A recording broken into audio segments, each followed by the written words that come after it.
Hi అండి, నమస్తే అందరికి. Welcome back to Nivedita Reddy rowdy baby. ఎలా ఉన్నారు అందరూ?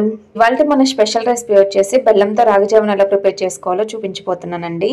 పిల్లలకి రాగి జావని పద్ధతిలో చేసి పెట్టండి, చాలా ఇష్టంగా అయితే తింటారండి. నేను నివీకి అయితే 6 months నుంచి స్టార్ట్ చేశానండి రాగి జావ తినిపించడం. పిల్లలకే కాదండి, పెద్దవాళ్ళు కూడా ఒకసారి ఈ పద్ధతిలో రాగి జావని అయితే తయారు చేసుకుని తాగండి. టేస్ట్ మీకే అర్థమవుతుంది. అలాగే ఈ రాగి జావ తాగడం వల్ల ఒంట్లో వేడిని కూడా తగ్గిస్తుందండి. ఈ రాగి జావని మార్నింగ్ బ్రేక్ఫాస్ట్ గా కూడా తాగొచ్చండి, 2 glasses. ఇంకా టిఫిన్ చేయకుండా. నాదొక స్మాల్ రిక్వెస్ట్ అండి, మా ఛానల్ ని 90% మెంబర్స్ సబ్స్క్రైబ్ చేసుకోకుండానే వీడియోస్ అయితే చూసేస్తున్నారు. అలా చూసే బదులు మా ఛానల్ ని సబ్స్క్రైబ్ చేసుకొని వీడియోస్ చూడొచ్చు కదండి. పక్కన ఉన్న బెల్ ఐకాన్ కూడా క్లిక్ చేయండి.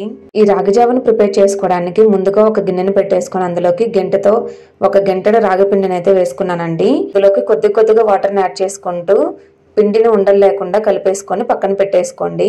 మరీ ఎక్కువేం వాటర్ అవసరం లేదండి, కన్సిస్టెన్సీలో ఉంటే సరిపోతుంది. ఇప్పుడు స్టవ్ ఆన్ చేసి వేరొక బౌల్ ని పెట్టేసుకుని అందులోకి 1 glass వరకు అయితే వాటర్ యాడ్ చేసుకున్నానండి. అదే వాటర్ లోకి కొద్దిగా సాల్ట్ ని కూడా యాడ్ చేసుకోండి. ఇప్పుడు ఈ వాటర్ మొత్తాన్ని ఒకసారి కలిపెట్టేసుకొని బాగా వాటర్ ని అయితే మరగనివ్వాలండి. సో ఇలా వాటర్ మొత్తం బాగా మరిగిన తర్వాత ముందుగా మనం కలిపి పెట్టుకున్న రాగి పిండిని అయితే ఒకసారి కలబెట్టుకొని ఈ వాటర్ లోకి అయితే యాడ్ చేసుకోండి. రాగి పిండిని వాటర్ లోకి యాడ్ చేసుకున్న తర్వాత గంటెతో కలబెట్టుకుంటూ మంటని మీడియం టు లో ఫ్లేమ్ లోకి అడ్జస్ట్ చేసుకుంటూ రాగి పిండిని అయితే ఉడికించుకోవాలండి. హై ఫ్లేమ్ లో పెట్టేసి రాగి పిండిని ఉడికించుకున్నామంటే వెంటనే తిక్కగా అయిపోతుందండి. రాగి పిండి కూడా సరిగా ఉడకదు. ఈ రాగి పిండి అనేది ఉడకపోతే పిల్లలకి డైజెషన్ అవ్వదండి తొందరగా. అలాగే స్టమక్ పెయిన్ కూడా వచ్చే అవకాశం ఉంటుంది. సాధ్యమైనంత వరకు లో ఫ్లేమ్ లోనే రాగి పిండిని అయితే కుక్ చేసుకోండి.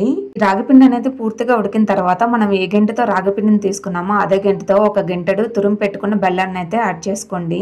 స్వీట్ ఎక్కువ తింటారనుకుంటే ఇంకొంచెం బెల్లంని ఎక్కువ యాడ్ చేసుకోండి.